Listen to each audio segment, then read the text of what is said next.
যে কোনো কারণেই হোক আপনার মুখে ভীষণ ব্রণ হয়, আপনার স্কিনটা অ্যাকনে প্রোন স্কিন, তার অনেকগুলো কারণ হতে পারে অ্যাকনে হওয়ার।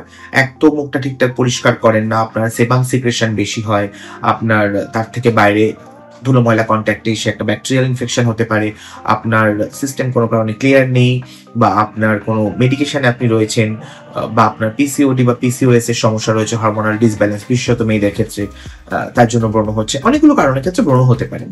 কিন্তু কথা হচ্ছে যে এই ব্রণগুলো যখন হচ্ছে, অ্যাকনের বিভিন্ন টাইপ হয় আমরা জানি, আমরা পোস্টিউল হয়, নোডিউল হয়, প্যাপিউলস হয়, অ্যাকনে ভালগারিস হয়।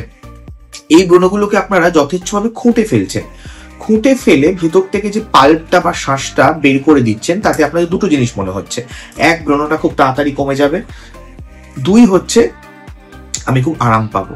বিশ্বাস করুন, আপনি যখনই ব্রণটা খুঁটে দিচ্ছেন, আপনার এই আপার সারফেসে এপিডার্মিস লেয়ার থেকে একদম ডার্মিস লেয়ার অব্দি ওই পাল্পটা যে বেরিয়ে যাচ্ছে, একটা ট্র্যাক তৈরি হয়ে যাচ্ছে, একটা ভ্যাকেন্ট ট্র্যাক তৈরি হয়ে যাচ্ছে, এবং যার মধ্যে মেলানিন জমা হয়ে আপনার মুখে ব্রণ দাগটি পড়ে যাচ্ছে।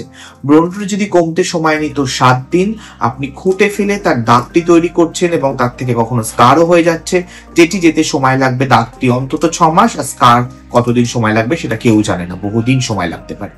তাই ব্রণ হলে তার সঠিক চিকিৎসা করা প্রয়োজন, সঠিক মেডিকেশন প্রয়োজন, সঠিক কনসালটেশন প্রয়োজন, সঠিক স্কিন কেয়ার প্রয়োজন। ব্রণ হলে যখন তখন সেগুলো খুঁটে, সেগুলো পাল্পগুলোকে বার করে ব্রণ কমানোর চেষ্টা করবেন না। এতে আপনার ক্ষতি তো হবেই, এবং সেই সাংঘাতিক ক্ষতিটা পরে মোকাবিলা করতে কিন্তু আপনি নাস্তানাবুদ হয়ে যাবেন।